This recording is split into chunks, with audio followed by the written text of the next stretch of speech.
বাংলাদেশ বেতার রাজশাহী। এখন শুনবেন স্থানীয় বাংলা সংবাদ। আসসালামু আলাইকুম। বাংলাদেশ বেতার রাজশাহী স্থানীয় সংবাদ পড়ছি নিশা তারা।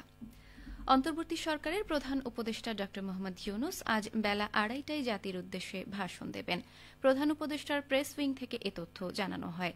বাংলাদেশ বেতার, বাংলাদেশ টেলিভিশন, বিটিভি নিউজ এবং বিটিভি ওয়ার্ল্ড প্রধান উপদেষ্টার ভাষণ সরাসরি সম্প্রচার করবে।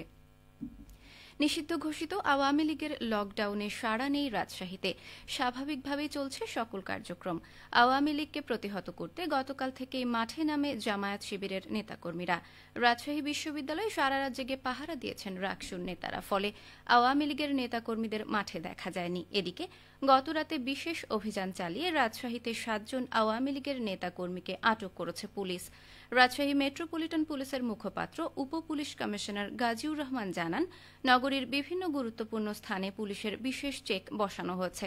সন্দেহভাজনদের দেহ তল্লাশি করা হচ্ছে। কোনো ধরনের নাশকতা বা অপ্রীতিকর ঘটনা এড়াতে গোয়েন্দা নজরদারি সহ পুলিশের টহল বাড়ানো হয়েছে। এদিকে রাজশাহী জেলা পুলিশের মুখপাত্র ও অতিরিক্ত পুলিশ সুপার রফিকুল আলম জানিয়েছেন, আওয়ামী লীগের অপতৎপরতা প্রতিহত করতে সতর্ক অবস্থানে রয়েছে পুলিশ।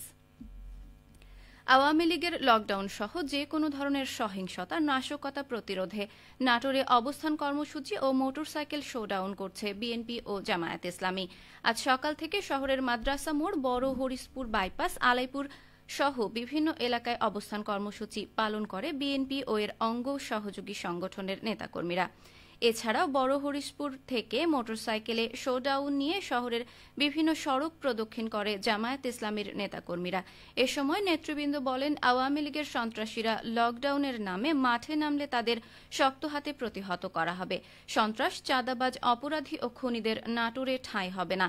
নাটোরের অতিরিক্ত পুলিশ সুপার ইফতেখায়ের আলম জানান, নাটোরের নলডাঙ্গা উপজেলা ছাত্রলীগের সাবেক সাংগঠনিক সম্পাদক রায়হান তানভীর সহ জেলার বিভিন্ন উপজেলা থেকে আওয়ামী লীগের অঙ্গ সংগঠনের ৯ জনকে আটক করা হয়েছে।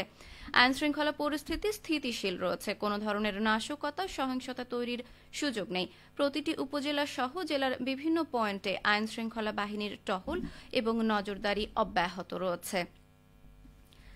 আজ রাজশাহী সেনানিবাসে বাংলাদেশ ইনফ্যান্ট্রি রেজিমেন্টের ২০তম বার্ষিক অধিনায়ক সম্মেলন অনুষ্ঠিত হয়েছে। এ সম্মেলনে প্রধান অতিথি হিসেবে উপস্থিত ছিলেন সেনাবাহিনী প্রধান জেনারেল ওয়াকারুজ্জামান।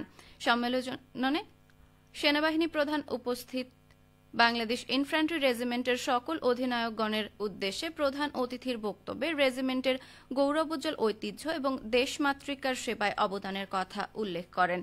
সেই সাথে আধুনিক ও যুগোপযোগী প্রশিক্ষণের মাধ্যমে সক্ষমতা অর্জন করে একবিংশ শতাব্দীর কঠিন চ্যালেঞ্জ মোকাবেলায় প্রস্তুত থাকার জন্য বাংলাদেশ ইনফ্যান্ট্রি রেজিমেন্টের সকল সদস্যদের প্রতি আহ্বান জানান। এছাড়া বাংলাদেশ ইনফ্যান্ট্রি রেজিমেন্টের কর্মকর্তাদের সাথে মতবিনিময়কালে সেনাবাহিনী প্রধান এ রেজিমেন্টের প্রযুক্তিগত উন্নয়ন, গবেষণা, পেশাগত দক্ষতা বৃদ্ধি ও ভবিষ্যৎ পরিকল্পনা সহ বিভিন্ন বিষয়ে আলোকপাত করেন। ডেঙ্গু আক্রান্ত হয়ে রাজশাহী মেডিকেল কলেজ হাসপাতালে চিকিৎসাধীন অবস্থায় ১০ বছরের এক শিশুর মৃত্যু হয়েছে। গতরাতে নিবিড় পর্যবেক্ষণ কেন্দ্রে তার মৃত্যু হয়। মৃত শিশুর নাম মাবিয়া। সে রাজশাহী জেলার গোদাগাড়ী উপজেলার বাসিন্দা। আজ হাসপাতালের এক প্রতিবেদনে এ তথ্য জানানো হয়েছে। রামেক হাসপাতালের মুখপাত্র শঙ্কর কুমার বিশ্বাস জানান, বর্তমানে হাসপাতালে ৭ শিশুসহ ৪৮ জন ডেঙ্গু রোগী চিকিৎসাধীন রয়েছেন। তাদের মধ্যে ২৮ জন পুরুষ, ১৩ জন নারী। এছাড়াও গত ২৪ ঘণ্টায় নতুন করে ২৭ জন ডেঙ্গু রোগী ভর্তি হয়েছেন। সিরাজগঞ্জের বেলকুচিতে অবৈধভাবে পরিচালিত ৩টি সুতা কারখানায় অভিযান চালিয়ে ২০,০০০ টাকা জরিমানা করেছে ভ্রাম্যমাণ আদালত। আজ উপজেলার তামাই উত্তরপাড়া ও রায়নাপাড়া এলাকায় এই অভিযান পরিচালনা করা হয়।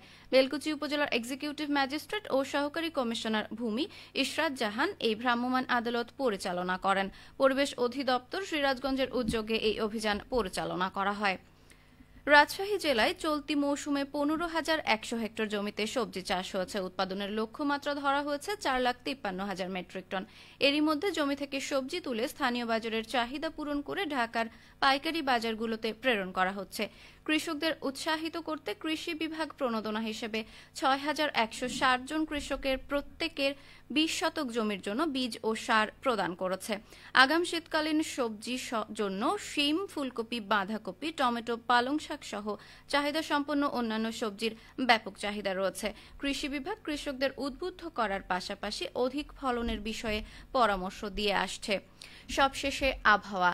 আজ রাজশাহীতে দুপুর ২টায় তাপমাত্রা ছিল ২৮ ডিগ্রি সেলসিয়াস। এ সময় বাতাসে আপেক্ষিক আর্দ্রতার পরিমাণ ছিল ৩৭%। রাজশাহী ও পার্শ্ববর্তী এলাকায় আজ সূর্যাস্ত সন্ধে ৫টা ১৮ মিনিটে। সংবাদ শেষ হলো। আমাদের পরবর্তী সংবাদ বিকেল ৪টে বেজে ৫ মিনিটে।